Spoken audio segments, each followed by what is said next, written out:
ini belum ada yang hadir perwakilannya. Komunitas blogger di sini sudah rata-rata sudah hadir ya. Kita juga tahun lalu juga sudah mengagendakan kegiatan yang sama dengan komunitas blogger. Lalu komunitas Yamaha Riders ini juga belum ada yang hadir. Komunitas Aku Belajar sudah ada ya. Yes. Lalu ada komunitas kelas inspirasi. Ya, mungkin sambil nunggu ini kita mulai langsung. Lalu perkenalkan, di sini nama saya Dimas Akbar Bintang. Di sini jabatan saya sebagai koordinator Proliner kantor cabang Pontianak di kantor yang di Kota Baru ya, BPJS Kesehatan. Mungkin ini hanya reminder bagi mungkin teman-teman yang blogger udah pernah tahun lalu ada info-info terbaru mungkin terkait dengan perpres yang baru disahkan juga di tahun ini. Lalu untuk yang lain mungkin apabila abang-abang dan kakak-kakak yang belum pernah mengikuti acara ini bisa menambah informasi yang bisa dimanfaatkan untuk diri sendiri, keluarga, dan teman-teman yang lain. Ini langsung saja. Ini perjalanan panjang jalan kesehatan sosial ini udah panjang banget dari tahun 1968. Namun untuk BPJS Kesehatan sendiri ini mulainya dari tahun 2014. Sehingga ini juga kemarin kita baru berulang tahun ya di 15 Juli itu ulang tahun yang ke-10 sebagai BPJS Kesehatan. Jadi sudah 1 dekade BPJS Kesehatan ini hadir di Indonesia sebagai penyelenggara jaminan kesehatan nasional. Ini untuk dasar hukumnya yang utama sih dari Undang-Undang Nomor 40 Tahun 2004 dan Undang-Undang Nomor 24 Tahun 2011 tentang BPJS. Ini nggak bisa jelasin semua ya karena ada di ujian. Nah ini alasan penduduk perlu terlindungi jaminan kesehatan. Nah tentunya yang pertama itu dari tarif biaya. Kita tahu biaya kesehatan di Indonesia semakin lama semakin mahal. Lalu pergeseran pola penyakit dari infeksi ringan ke penyakit degeneratif kronis yang biasa kalau dulu mungkin nggak ada KFC di junk food lainnya, sekarang sudah banyak lagi minuman-minuman boba gitu manis-manis sehingga penyakit-penyakit itu semakin banyak ditemukan gitu ya, apalagi generasi sekarang. Lalu pasien tidak mempunyai pilihan atau memiliki posisi tawar yang lemah karena memang informasi yang asimetris, jadi hanya kita percaya kata dokter, kata perawat yang mengerti tentang kesehatan gitu ya. Kita tidak ada ilmu lah untuk penyakit-penyakit ini. Jadi kita disuruh minum obat apa ya kita nurut. Yang penting kita sembuh. Lalu perkembangan teknologi ini semakin maju, jatuh sakit ini berdampak kepada kondisi ekonomi dan sosial. Ini jelas yang orang kaya pun kalau memang kena penyakit itu biasanya langsung berdampak kepada ekonominya. Dan untuk menjaga ini semua, maka kita perlu adanya jaminan kesehatan. Jadi sebagai bentuk dari undang-undang juga negara, setiap orang berhak atas jaminan sosial yang memungkinkan pengembangan dirinya sebagai utuh sebagai manusia yang bermanfaat, dan negara mengembangkan sistem jaminan sosial bagi seluruh rakyat. Nah ini untuk cakupan kepesertaan JKN sampai dengan 29 Februari 2024 kemarin sudah 268 juta jiwa peserta JKN, ini warga negara Indonesia sudah tergabung di dalam peserta ini, dan 33 provinsi. Sayangnya untuk provinsi Kalbar itu belum UHC ya. Jadi hanya tinggal 5 provinsi lagi yang belum capaiannya mencapai 95% secara pendudukan. Ya semoga nanti Kalbar bisa semakin menambah kepesertaannya. Ini peran serta dari pemerintah juga, karena masih banyak juga yang di bawah garis kemiskinan ya, maksudnya untuk yang didaftarkan sebagai penerima bantuan iuran, ya mungkin anggaran dari pemerintah sendiri itu yang masih belum cukup. Lalu ini untuk pelayanan kesehatan, ini 1,6 juta per hari, ini di tahun 2023, berarti banyak ya orang yang sakit membutuhkan pelayanan, ini sebesar 1,6 juta seharinya. Lalu untuk biaya yang sudah dimanfaatkan ini 34,7 triliun. Ya tentunya berarti program ini sangat bermanfaat bagi masyarakat. Jadi yang dulunya mungkin takut untuk berobat karena mungkin tidak ada biaya, sejak ada program ini maka mereka bisa memanfaatkan program ini untuk berobat. Ini protection, sharing, and compliance dalam program JKN. Jadi kalau sudah terdaftar, saya sekeluarga akan terlindungi kalau sakit, terutama biaya yang mahal. Lalu saya sekeluarga dapat membantu yang sakit jika saya tetap sehat. Ini jadi manfaat ikut ini juga sekaligus amal ibadah yang melengkapkan semua. Karena dengan kita sehat berarti iuran yang kita bayarkan atau iuran yang mungkin dipotong kalau misalkan dari kerja di perusahaan atau PNS itu akan digunakan oleh yang membutuhkan sakit. Dan compliance berarti saya sekeluarga sebagai negara menjalankan kewajiban sesuai dengan undang-undang, karena memang ikut dalam program JKN ini sifatnya wajib dengan negara. Ini bentuk gotong royong, contoh gotong royongnya yaitu satu orang operasi jantung, biayanya sekitar 130 juta. Ini sama dengan iuran, kalau dia terdaftar iuran kelas 3 ya, 42.000. Ini sama dengan 3.095 orang yang sehat membantu satu orang ini yang sedang sakit. Ini tentunya sangat bermanfaat apabila 130 juta siapa sih yang mau mengeluarkan biaya untuk kesehatan. Biasanya mending buat beli mobil kah atau di rumah gitu, lebih enak ngeluarinnya. Tapi kalau untuk berobat biasanya orang juga nggak mikir ya untuk biaya pengobatannya. Lalu ini pengertian tentang JKN. JKN itu programnya ya, jaminan berupa perlindungan kesehatan agar peserta memperoleh manfaat pembayaran dan perlindungan kesehatan. BPJS Kesehatan ini sebagai badan penyelenggaranya yang bertanggung jawab langsung kepada Presiden bertugas menyelenggarakan program JKN. Untuk BPJS sendiri itu ada dua ya di Indonesia, BPJS Kesehatan dan BPJS Ketenagakerjaan ya. Karena memang jaminan sosial ini ada 5 ya jaminan sosialnya. Jadi salah satunya kesehatan itu diselenggarakan oleh BPJS Kesehatan. Lalu untuk KIS, kalau KIS ini Kartu Indonesia Sehat, ini ada kepesertaan. Tapi semenjak tahun 2021 kita sudah tidak lagi mencetak KIS secara fisik karena sudah diintegrasikan dengan KTP atau NIK dengan Dukcapil, sehingga untuk identitas peserta JKN ini bisa menggunakan KIS digital yang bisa di-download dari aplikasi atau KTP. Untuk anak yang belum punya KTP gimana? Cukup menggunakan kakaknya, karena di kakak dan NIK. Jadi bisa menggunakan KIA atau kakak kalau untuk anak yang belum 17 tahun. Nah ini sudah berkomitmen kita dengan fasilitas kesehatan semenjak 2021. Kalau berobat cukup tunjukkan nih, asalkan pesertanya aktif maka wajib dilayani. Jadi tidak boleh ditolak. Kalau misalkan memang ada sih ditemukan adanya penolakan, kalau mau berobat cukup membawa KTP, itu silakan dilaporkan ke BPJS Kesehatan. Dan tidak ada fotokopi berkas kartu ya. Jadi tidak perlu lagi kita membawa fotokopian, cukup bawa KTP asli atau fotonya KTP di HP itu bisa diterima. Nah, ini hak dan kewajiban. Hak kita sebagai peserta program JKN itu ada beberapa nih, yaitu pertama menentukan vaskes tingkat pertama yang diinginkan saat mendaftar. Nah, ini Bapak Ibu bisa memilih di FKTP mana Bapak Ibu mau terdaftar. Dan nanti kalau memang sakit kita harus berobatnya ke FKTP tersebut. Lalu memperoleh informasi tentang hak dan kewajiban. Nah, ini salah satunya dalam kegiatan ini juga.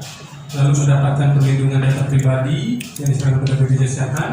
Ini kita sangat concern tentang perlindungan data pribadi ya. Lagi isunya sekarang banyak pembobolan. Lalu memanfaatkan NIK sebagai identitas tunggal. Mendapatkan manfaat pelayanan kesehatan yang bekerja sama dengan BPJS Kesehatan dan menyampaikan pengaduan, saran serta aspirasi. Lalu kewajiban memberikan data secara lengkap dan benar saat mendaftarkan diri, membayar iuran secara rutin setiap bulannya sebelum tanggal 10, melaporkan perubahan data diri dan anggota keluarganya apabila memang ada perubahan seperti pernikahan, kelahiran, kematian, ataupun perubahan alamat. Lalu menjaga identitas agar tidak rusak atau hilang dimanfaatkan oleh yang tidak berhak. Ini juga tidak boleh ya, karena bisa jadi tindak pidana. Jadi satu orang itu hanya ada satu nomor BPJS Kesehatan di sistem kita. Jadi jangan pinjamkan ke tetangga atau saudara, misalkan dia belum terdaftar sakit, kita pinjamkan. Itu jika diketahui bisa ke ranah pidana. Lalu mentaati prosedur dan ketentuan memperoleh pelayanan kesehatan dan melaporkan kepada BPJS Kesehatan apabila ditemukan ketidakpatuhan pemberi kerja. Nah, ini untuk teman-teman yang mungkin kerja di perusahaan tapi tidak dilaporkan atau tidak didaftarkan BPJS Kesehatan, itu bisa dilaporkan kepada kita. Jadi perusahaannya bisa kita periksa gitu ya, karena memang sudah menjadi kewajiban pemberi kerja untuk mendaftarkan seluruh karyawannya. Nah, ini untuk jenis-jenis kepesertaan pada program JKN, ada penerima bantuan iuran dan ada non penerima bantuan iuran. Lalu ada non penerima bantuan iuran dibagi dua lagi. Ini ke penerima upah dan bukan penerima upah. Kalau untuk PBJK ini yang biasanya kita kenal BPJS gratis, itu iurannya dibayarkan oleh pemerintah pusat. Lalu untuk bukan penerima upah, ini ada yang dibayarkan oleh pemerintah daerah. Ini BPJS gratis, namun yang dibayarkan oleh pemerintah daerah, kota atau kabupaten. Lalu ada yang bayar sendiri, itu masuk ke segmen peserta mandiri. Untuk PPU sendiri ini semua yang digaji ya, ada kontrak kerja, baik itu dengan pemerintah, dengan negara, PNS, TNI, Polri, ataupun yang pegawai swasta, BUMN, BUMD, itu semua masuk ke penerima upah. Jadi saya jelaskan dengan singkat. Kalau ini Bapak Ibu ada yang terdaftar di perusahaan gaji? Nggak ada ya? Belum pernah ya. Nah, ini untuk iurannya kalau sebagai penerima upah dan usaha, yaitu gaji yang dilaporkan oleh perusahaan. Batas paling tingginya maksimal 12 juta dan batas paling rendahnya yaitu UMK atau kabupaten. Apabila tidak di kabupaten itu tidak menentukan UMK, maka berdasarkan UMP provinsi. Ini untuk kelasnya, kalau untuk PPUBU itu iurannya 1% dipotong dari gaji dan 4% ditanggung oleh pemberi kerja. Jadi misalkan UMK 1,8 gajinya per bulan, 1% dan potong dari gaji hanya Rp18.000, 4%-nya sebesar Rp72.000 itu menjadi tanggung jawab pemberi kerja. Untuk kelasnya gaji 4 juta ke bawah itu kelas 2, gaji 4 juta ke atas sampai dengan 12 juta itu kelas 1. Jadi kalau untuk PPU itu tidak ada kelas 3 ya, terdaftar. Dan tanggungan PPUBU yang tadi 1% tadi hanya Rp18.000 dipotong dari gaji, itu sudah include untuk suami, istri satu orang ya, tidak boleh lebih untuk suami istri, dan anak kandung ataupun anak tiri, anak angkat yang sah paling banyak 3 orang. Jadi kalau punya anak lebih dari 3, maka anak keempat dan seterusnya bisa didaftarkan sebagai peserta mandiri. Lalu anggota keluarga tambahan ini juga bisa untuk PPUBU. Kalau misalkan ada orang tua atau mertua yang mau ditanggung, ini bisa ditambah lagi 1% dari gajinya tadi. Jadi tambah iuran 18.000 lagi kalau misalkan gajinya tadi 1,8 per orang. Kalau nambahin orang tua mertua 4 orang, maka 18.000 dikali. Nah ini untuk kriteria tanggungan anaknya, usianya ini tidak atau belum pernah menikah atau tidak mempunyai penghasilan sendiri. Jadi kalau untuk anak walaupun usianya belum 21 tapi sudah kerja maka tidak perlu ditanggung, ataupun pernah menikah. Jadi kalau sudah menikah di bawah 20 tahun maka dia sudah tidak berhak ditanggung oleh orang tuanya. Ataupun kalau misalnya memang sudah cerai masuk lagi ke dalam kakak orang tuanya, itu tidak bisa masuk tanggungan karena sudah pernah menikah. Lalu kalau misalkan sudah lewat 21 tahun tapi belum lewat 25 tahun dan masih melanjutkan pendidikan formal, maka bisa tetap ditanggung hingga maksimal 25 tahun dengan melampirkan surat keterangan dari sekolah atau perguruan tinggi atau lembaga pendidikan formal lainnya. Ini untuk PPU yang penyelenggara negara, untuk iuran sama 1:4, hanya kelasnya dibedakan sesuai dengan golongan tadi, jadi tidak berdasarkan gaji, tapi berdasarkan golongan. Jadi kalau golongan 1 dan 2 itu kelas 2, golongan 3 dan 4 itu mendapatkan hak kelasnya kelas 1. Untuk TNI Polri disesuaikan dengan kepangkatan.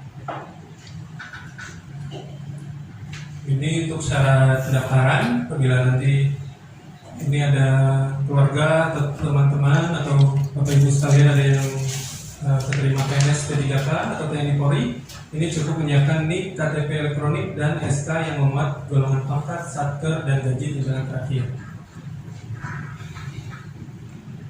Nah ini kewajiban pemberi kerja dan kepesertaan pasangan suami istri. Nah ini biasanya mungkin pasangannya ada yang masing-masing sama-sama kerja, baik mungkin istrinya ada yang swasta, suaminya PNS, ataupun sama-sama swasta. Itu masing-masing wajib didaftarkan oleh pemberi kerjanya masing-masing, jadi tidak bisa saling menanggung ya, karena memang mereka memiliki gaji masing-masing. Jadi sebagai bentuk gotong royong tadi juga, maka dan kewajiban pemberi kerja untuk mendaftarkan, maka mereka didaftarkan terpisah. Untuk suami istri yang berbeda kelasnya, misalnya tadi si suami PNS golongan 3 maka dapatnya kelas 1, sedangkan istri swasta gajinya mungkin di bawah 4 juta dapat kelas 2, maka istri tetap berhak mendapatkan kelas tertinggi, kelas 1, karena suaminya tadi kelas 1. Lalu untuk anak-anak bisa ditanggung oleh suami atau istri. Kalau memang suaminya kelas 1 tadi, maka anak-anak didaftarkan di suami saja biar dapatnya kelas 1. Tapi kalau suami istri kelasnya sama, ya silakan anak-anak bisa memilih mau didaftarkan di bapaknya atau di ibunya. Ini untuk kepesertaan mandiri. Kalau di sini tadi berarti semua sudah terdaftar peserta mandiri atau belum? Di sini atau yang bantuan iuran? Mandiri ya, semua rata-rata di sini ya yang pendaftaran mandiri. Nah ini untuk pendaftaran itu bisa di 4 kanal ini, yaitu lewat mobile JKN, lewat mobil BPJS keliling, kantor cabang atau kabupaten, dan lewat WhatsApp. Jadi sudah semakin mudah untuk pendaftaran BPJS Kesehatan. Yang paling mudah yaitu lewat WA. Kalau misalkan memang kalau mobile JKN kan agak sulit, untuk HP-nya harus tertentu, Android-nya pun harus yang sesuai dengan kompatibelnya. Kalau WA ini cukup WA aja ke nomor ini, siapkan foto KK dan foto buku tabungan, maka sudah bisa didaftarkan. Kalau misalnya memang bingung juga pakai WA, bisa datang ke kantor cabang atau kabupaten, tapi siap-siap untuk antrian ya, karena memang orangnya mungkin masih lumayan banyak yang datang ke kantor. Lalu ini yang dibutuhkan hanya NIK, KTP atau KK, dan nomor rekening tabungan. Jika nomor rekening bukan milik salah satu di anggota keluarga, maka bisa dibuatkan surat kuasa. Tapi kalau misalnya memang masih keluarga sekandung, cukup ditunjukkan dengan kakaknya saja. Jadi kalau misalkan memang mau daftarin orang tuanya, tapi tabungannya punya kita, punya anaknya, kakaknya walaupun sudah pisah bisa didaftarkan, gitu ya, digunakan untuk rekeningnya. Yang penting keluarga sekandung. Ini untuk WNA Jadi WNA juga bisa daftar BPJS Kesehatan ya, Bapak Ibu. Untuk WNA ini syaratnya sudah memiliki surat izin tinggal dan atau izin tinggal sementara ataupun izin tinggal tetap. Yang penting dia sudah 6 bulan berada di Indonesia. Itu syaratnya kalau untuk WNA. Jadi nggak bisa baru datang seminggu di sini baru mau daftar BPJS Kesehatan. Takutnya dia cuma mau operasi aja di sini, operasi murah di sini, bisa balik ke negaranya, cuma bayar iuran sekali. Gitu. Jadi untuk WNA ini harus 6 bulan dulu di Indonesia. Ini untuk pelaporan apabila memang ada keluarga yang meninggal dunia, cukup menggunakan NIK dan akta kematian. Tidak perlu yang bersangkutan yang lapor ya, Bapak Ibu ya. Kemarin ada yang pocong harus lapor ke BPJS Kesehatan karena sudah meninggal, itu nggak benar ya. Jadi harus keluarganya yang mungkin yang bersangkutan untuk lapor. Lalu apabila memang ada kelahiran, ini bayi baru lahir bisa didaftarkan ketika sudah terbit surat keterangan lahirnya paling lama 28 hari sejak dilahirkan. Apabila lewat dari 28 hari belum didaftarkan, maka pendaftaran BPL ini tetap menghitung iuran sejak dia lahir. Seperti ini ya. Jadi yang lahir dari ibu yang sudah memiliki BPJS Kesehatan ini akan tetap terkena, ataupun ketika dia daftar sudah usia 1 tahun, maka pembayaran iurannya mulai dari dia lahir. Jadi harus langsung bayar 12 bulan. Untuk kepesertaan BPL ini langsung aktif dan langsung bisa dibayarkan. Jadi ketika dia memang membutuhkan pelayanan kesehatan di rumah sakit, itu bisa langsung dijamin. Dan apabila lewat dari 28 hari, maka ada sanksi denda pelayanan tadi ya. Walau sudah iuran dibayar dari lahir, kena denda pula langsung kalau dia memang langsung digunakan untuk rawat inap. Ini untuk iuran kelas masih berlaku ya. Jadi yang kemarin isunya kelas dihapus itu masih belum ada aturan turunannya, karena kalau dari BPJS Kesehatan itu hanya menunggu aturan dari pemerintah ya, dari dalam hal ini Kemenkes. Namun yang kita tahu sih sebenarnya Perpres itu masih mengatur untuk yang kelas standar, bukan menghapus kelas. Jadi hanya menstandarkan seluruh rumah sakit. Jadi kelas 1 itu harus apa, standarnya punya apa, berapa orang, kelas 2 berapa, kelas 3 berapa. Jadi hanya mesti standar kelas, bukan menghapus kelas. Jadi untuk saat ini masih berlaku, kelas 1 itu 150.000 per orang, kelas 2 100.000 per orang per bulan, dan kelas 3 ini 42.000 per orang per bulan. Namun untuk kelas 3 masih disubsidi oleh pemerintah sebesar 7.000, sehingga peserta masih membayarkan hanya Rp35.000 saja untuk kelas 3. Untuk tata cara pembayarannya jelas tiap bulan sebelum tanggal 10, lalu pembayaran iuran dilakukan secara auto debit atau melalui virtual account. Nomor virtual account diberikan saat pendaftaran. Ya.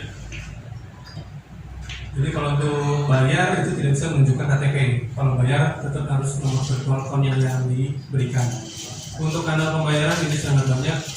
Yang paling mudah sih bisa di Alfamart, Indomaret, atau banking bank-bank yang sudah bekerjasama dengan BPJS Kesehatan. Nah ini apabila ingin mengaktifkan kembali kayak tadi bang yang di belakang mungkin tadinya kerja di perusahaan, sudah resign, nonaktif, ingin mendaftar kembali sebagai peserta mandiri, ini bisa ya. Jadi tidak dikenakan masa administrasi 14 hari jika langsung mendaftar ketika belum lewat 1 bulan sejak dinonaktifkan dari perusahaan, dan dikenakan masa 14 hari jika memang sudah lewat dari 1 bulan sejak dinonaktifkan oleh perusahaannya.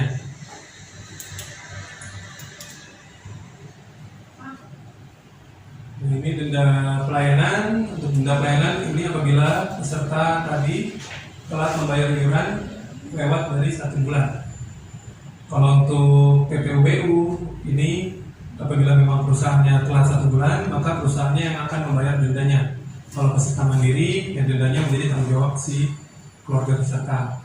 Perhitungannya berapa? 5% dikali berapa lama menunggak, maksimal 12 bulan, dikali berapa biaya perawatan di rumah sakitnya. Nah, ini ada perubahan. Kalau dulu itu denda maksimalnya 30 juta sesuai dengan Perpres yang terbaru bulan Mei kemarin, diturunkan besaran dendanya yang terbaru sekarang 20 juta rupiah.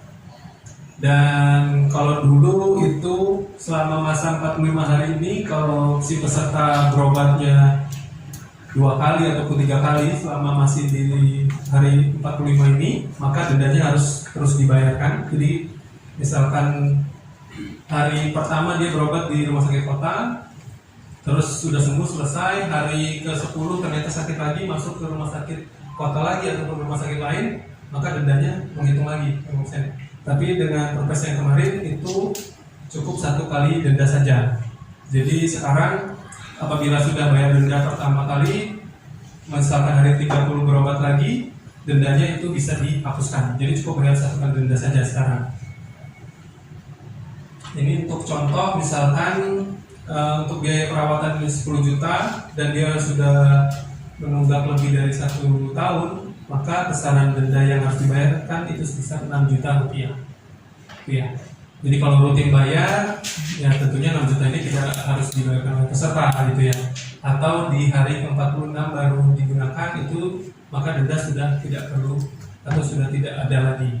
Tidak ada yang juga harus dibayarkan. Jadi untuk cara pendaftaran auto debit bisa dilakukan di mobile JKN.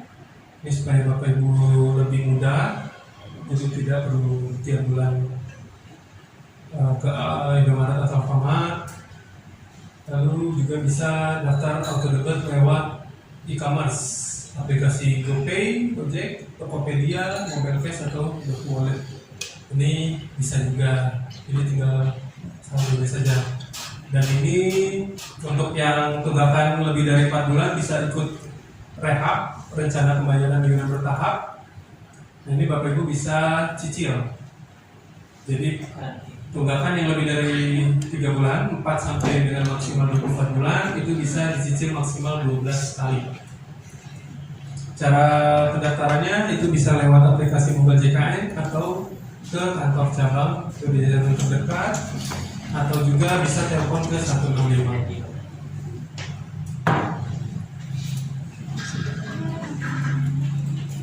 Ini untuk kanal layanan, jadi ada tatap muka, kantor cabang, BPJS keliling, NPP, PIPP, FKTP ataupun FKRTL.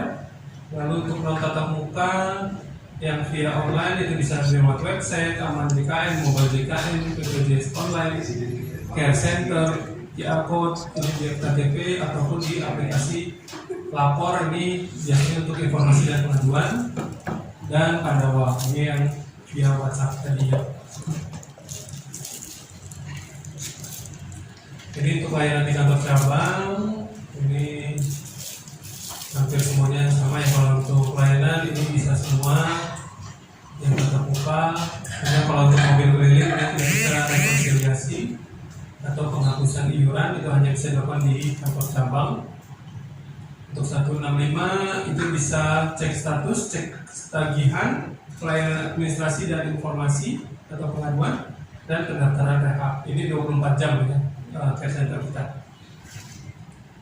Lalu untuk mobile JKN ini pendaftaran hanya untuk peserta mandiri. Kalau PPU itu dilakukan oleh HRD. Lalu penambahan atau pengurangan, perubahan FKTP, perubahan kelas, perubahan FKTP-nya 2. Ini peralihan jenis kepesertaan, pengecekan iuran, rehab, dan informasi dan pengaduan. Kalau pengecekan iuran ini hanya untuk segmen mandiri. Selain mandiri, iurannya tidak akan muncul di mobile JKN.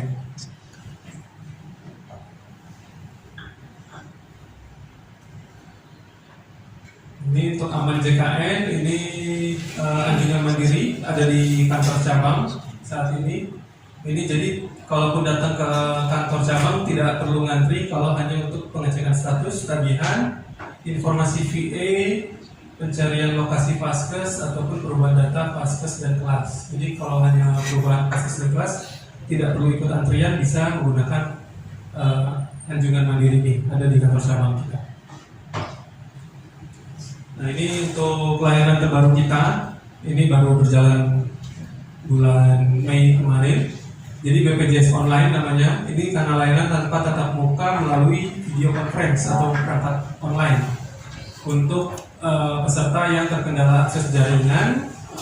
Biasanya kita bekerja sama dengan perangkat desa setempat. Nah, ini jadi untuk menjangkau peserta yang jauh dari kantor cabang, aksesnya biasanya mungkin di area yang jauh ya, kayak di Kuburaya, mungkin bisa di yang perairan lewat air, kan itu sangat susah aksesnya. Jadi selama ada sinyalnya kita bisa bekerja sama dengan desanya. Jadi misalkan hari ini kita buka BPJS online, masyarakat bisa datang ke kantor desanya, tatap mukanya via Zoom dengan formulir di kantor BPJS Kesehatan. Lalu untuk Pandawa, ini tadi ya nomor Pandawa kita 0811 8165165. Menu Pandawa baru. Nah, ini untuk layanan Pandawa itu hampir sama layanan di kantor cabang, hanya bedanya rekonsiliasi saja tidak bisa dilakukan di Pandawa, dan perubahan Vaskes itu tidak bisa dilakukan lewat Pandawa kecuali TNI Polri. Dan jam operasional Pandawa sekarang sudah 24 jam. Kalau dulunya mungkin sesuai dengan jam kerja, sekarang sudah 24 jam. Namun untuk pengerjaan administrasinya tetap sesuai dengan jam kerja, jam 8 sampai jam 5. Tapi aksesnya bisa dilaporkan 24 jam. Jadi kalaupun malam baru mau daftar silakan, tapi nanti dikerjakan oleh petugas kita sesuai dengan hari kerja dan jam kerja. Ini untuk website BPJS Kesehatan. Ini BPJS 1. Ini ada petugas di rumah sakit, petugas BPJS dan rumah sakit, ada posternya dan ada nomor HP-nya. Kalau misalnya memang membutuhkan informasi terkait layanan di rumah sakitnya, bisa menghubungi nomor tersebut. Nah, ini untuk pelayanan kesehatan. Ini Vaskes. Manfaat Vaskes ini hampir semuanya kita jamin ya, sesuai indikasi medis, baik dari pelayanan dokter, obat, ataupun pelayanan lainnya. Untuk tingkat pertama itu ada puskesmas, dokter praktek mandiri, klinik Pratama atau rumah sakit kelas B. Lalu untuk tingkat lanjut itu ada klinik utama, rumah sakit, dan apotek atau optik. Ini Vaskes penunjang.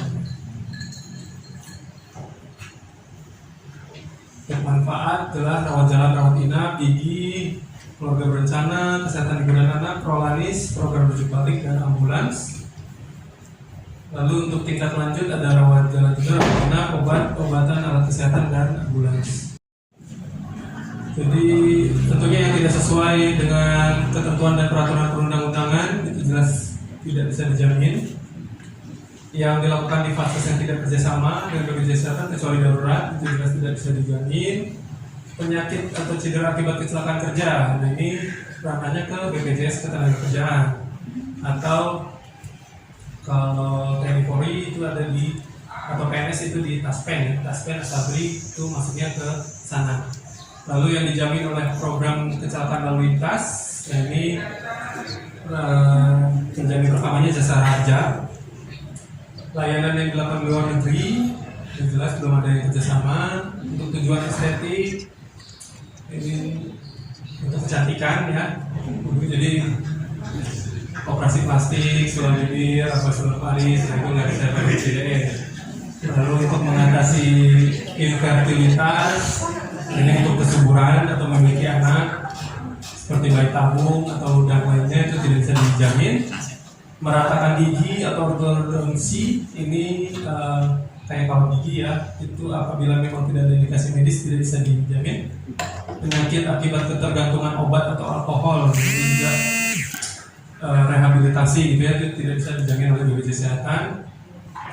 Gangguan kesehatan akibat menyakiti diri sendiri atau hobi yang membahayakan, ini kalau misalkan coba kayak bunuh diri atau senangnya kebut-kebutan di jalan, balapan liar, nah itu tidak bisa dijamin. Nah, Jadi kalau mau misalnya bunuh diri, terus gagal ternyata ditolong orang, nah itu tidak bisa dijamin BPJS Kesehatan ya. Misalnya minum baygon tapi lagi sekarat dibawa ke rumah sakit, ditolong, nah itu nggak bisa digunakan BPJS Kesehatan. Lalu pengobatan komplementer atau alternatif. Manfaat ini lagi tindakan medis yang dikategorikan masih dalam percobaan atau eksperimen, alat obat kontrasepsi, perbekalan rumah tangga. Jadi biasanya di rumah sakit kayak ada pampers atau pembalut, itu tidak bisa dijamin. Akibat bencana atau tanggap darurat, ini misalkan banjir atau apa, itu tidak bisa dijamin BPJS Kesehatan. Kejadian yang diharapkan dapat dicegah. Lalu yang diselenggarakan dalam rangka bakti sosial, akibat penganiayaan, kekerasan seksual atau korban terorisme, ini perlindungan saksi dan korban biasanya ada di kepolisian. Lalu yang berkaitan dengan Kementerian Pertahanan, ini tadi TNI Polri, ini misalkan lagi perang ataupun lagi latihan tembak-menembak, ini ke Asabri, yang nggak sengaja ketembak dibawa ke rumah sakit, ya jelas tanggungannya bukan BPJS Kesehatan. Lalu yang tidak ada hubungannya dengan manfaat jaminan kesehatan dan yang sudah ditanggung dalam program lainnya. Ini cara penggunaan, yaitu cara penggunaan atau alur layanan kita menggunakan sistem rujukan. Jadi peserta jika memang sakit datang dulu ke tingkat pertama. Apabila memang membutuhkan rujukan ke tingkat spesialistik, maka akan diberikan rujukan ke rumah sakit. Apabila misalkan di rumah sakit juga ada kelas-kelasnya ya. Jadi kalau rumah sakit misalkan tipe C itu ada rumah sakit kota, rumah sakit Bayangkara misalkan, itu tingkat 2. Nanti jika memang mereka juga nggak bisa lagi, maka ada tingkat selanjutnya seperti rumah sakit Sudarso. Rumah sakit Sudarso itu tipe A ya. Jadi yang paling tinggi di Kalbar, rujukan provinsi. Kalau misalkan memang Sudarso juga masih belum bisa menangani, maka dirujuk lagi ke pusat rujukan nasional di Jakarta biasanya. Biasanya rumah sakit khusus kayak rumah sakit Harapan Kita untuk jantung, misalkan untuk kanker, itu rumah sakit khusus yang memang menangani penyakit-penyakit tertentu. Ini untuk ambilnya. Kecuali ini tadi dalam keadaan gawat darurat. Kalau gawat darurat tanpa harus datang ke tingkat pertama atau membawa rujukan, itu bisa langsung saja dibawa ke IGD rumah sakit yang bekerja sama ya. Kalau misalnya memang yang terdekat tidak lagi ada yang bekerja sama, misalkan paling dekatnya di Antonius, ya udah dibawa ke Antonius dulu, tapi tetap dilapor ke BPJS Kesehatan dan ke pihak rumah sakitnya bahwa kita menggunakan BPJS Kesehatan. Maksimal 3 hari kerja sudah lapor, jadi nanti akan diklaimkan oleh rumah sakit untuk biaya gawat daruratnya saja.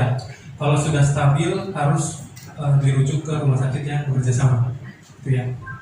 Kalau tetap lanjut berobatnya, dirawat inapnya di rumah sakit tersebut, misalkan sudah masuk ke ruang perawatan biasa, bukan di IGD lagi atau di ICU, itu maka menjadi pasien umum, tidak bisa dijamin untuk gawat darurat saja, itu ya. Jadi tidak bisa diklaimkan sebagian, misalkan biaya ICU-nya saja yang diklaim, untuk biaya perawatan normalnya hanya si peserta yang mau nanggung, itu nggak bisa ya. Jadi harus satu kesatuan.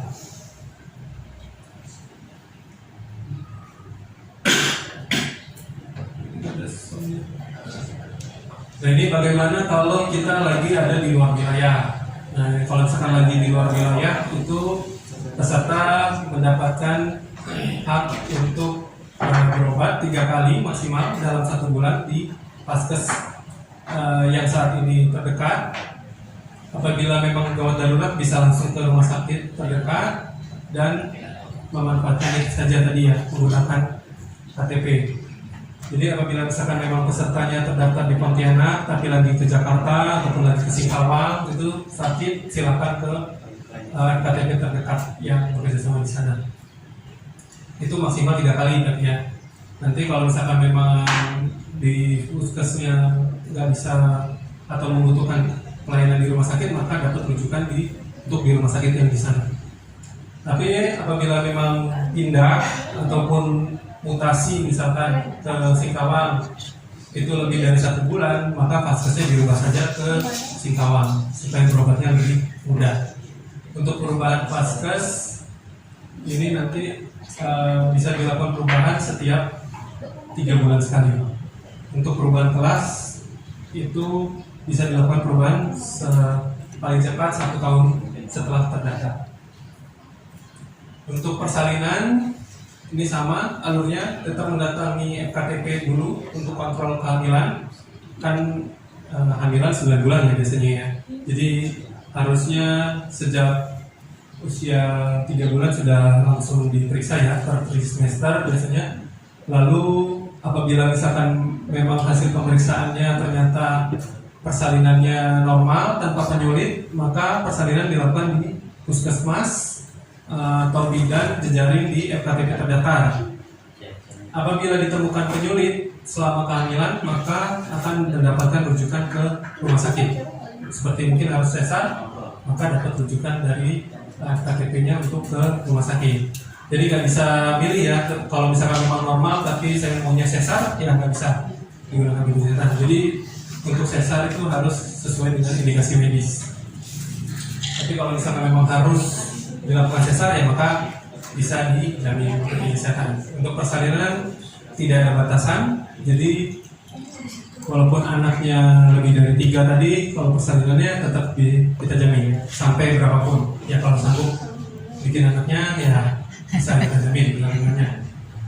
Lalu ini ada naik kelas rawat. Jadi untuk peserta kelas 1 dan kelas 2 itu bisa untuk naik kelas. Jadi kalau misalkan kelas 2 bisa naik ke kelas 1, kelas 1 bisa naik ke VIP, ataupun dari kelas 2 mau naik 2 tingkat ke VIP itu juga bisa. Hanya kelas 3 yang tidak bisa naik kelas. Ini kalau kelas 3 naik kelas, misalkan di rumah sakitnya mau dirawat di kelas 2, maka tidak dijamin oleh BPJS Kesehatan seluruhnya. Jadi menjadi pasien umum. Kalau kelas 2 dan kelas 1 ini tinggal bayar selisihnya sesuai dengan tarif inasi bijis.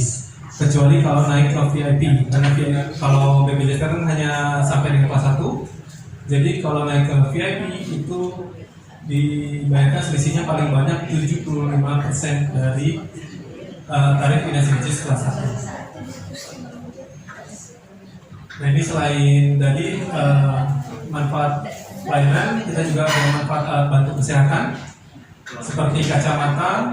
Ini disesuaikan dengan kelasnya. Ini bisa mendapatkan bantuan kacamata paling cepat 2 tahun sekali, jadi bisa diambil bantuannya dengan resep dokter spesialis ya, dari spesialis mata. Nanti akan diresepkan kacamatanya, tinggal ambil di optik yang bekerjasama dengan BPJS Kesehatan. Jadi kalau nanti biaya kacamatanya lebih dari bantuan, maka tinggal bayar selisihnya saja. Lalu alat bantu dengar 5 tahun sekali, protesa gigi atau gigi palsu juga 2 tahun sekali, protesa alat gerak, tulang belakang, collar neck, dan tongkat kruk. Ini penjaminan kecelakaan lalu lintas ya, jadi yang kecelakaan lalu lintas akibat alat angkutan umum ataupun kendaraan pribadi cedera memerlukan perawatan fasilitas kesehatan, BPJS Kesehatan dan PT Jasa Harja sebagai penyelenggara jaminan lalu lintas membutuhkan laporan polisi ya. Jadi syarat utamanya itu LP.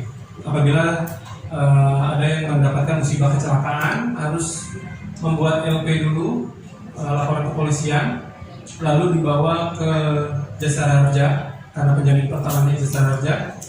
Kalau memang dijamin oleh Jasa Harja, itu diberikan bantuan maksimal 20 juta rupiah. Apabila penyakitnya membutuhkan pelayanan lebih dari 20 juta, maka BPJS Kesehatan bisa menanggung kelebihannya. Apabila memang kecelakaannya ternyata dari laporan polisinya kecelakaan tunggal, tidak ada lawan, maka nanti Jasa Harja akan mengeluarkan surat bahwa tidak dijamin, maka BPJS Kesehatan menjadi penjamin seutuhnya dari awal sampai akhir. Itu ya. Apabila biasanya nih teman-teman kalau kecelakaan ada lawannya, biasanya damai kan, diajak damai misalkan sama penabraknya, dibiayai kesehatannya. Nah itu jangan salah, kalau misalkan anggaplah patah kaki, pasang pen, dibiayai oleh penabraknya. Ketika nanti lepas pen, maka syarat ini tetap harus diperlukan. Nah biasanya kalau yang damai ini jadinya nanti masalahnya di setelah misalkan 1 tahun kemudian mau lepas pen, nah itu dia biayanya tidak akan dijamin oleh BPJS Kesehatan karena tetap harus membutuhkan LP. Sedangkan kalau LP ini misalkan damai, pasti tidak akan membuat LP gitu ya. Jadi kadang damai itu yang kalau misalkan memang yang sakitnya masih biasa aja ya silakan damai. Tapi kalau udah sampai yang kayak patah kaki, sampai nah itu biasanya ada biaya selanjutnya setelah 1 tahun kemudian ataupun 2 tahun kemudian sakitnya akibat kecelakaan itu, maka tidak bisa dijamin oleh BPJS Kesehatan. Itu ya yang perlu digarisbawahi. Ini untuk alurnya, ini seperti saya lihat tadi. Oh ya, laka lantas ini juga bisa ranahnya ke BPJS Ketenagakerjaan ataupun Taspen apabila kecelakaannya terjadi di jam kerja. Misalkan mau berangkat ke kantor, pulang kantor, ataupun lagi dinas. Nah, kalau kecelakaannya dalam waktu kedinasan ataupun mau kantor, maka ranahnya ke BPJS Ketenagakerjaan. Untuk yang swasta, PNS, TNI Polri bisa di Taspen atau Satria. Ini untuk janji layanan. Nah ini janji layanan pastinya di FKTP dan FKRTL. Ini salah satunya menerima NIK atau KTP ataupun KIS dan tidak meminta fotokopian lagi, memberi pelayanan tanpa biaya tambahan, tidak melakukan pembatasan hari rawat ya. Biasanya kalau dulu ya 3 hari harus pulang gitu kan. Nah ini tidak boleh sebenarnya ya. Jadi kalau misalnya memang belum sembuh ya belum boleh pulang gitu. Dan tidak ada bahasanya BPJS hanya nanggung 3 hari, itu nggak ada ya.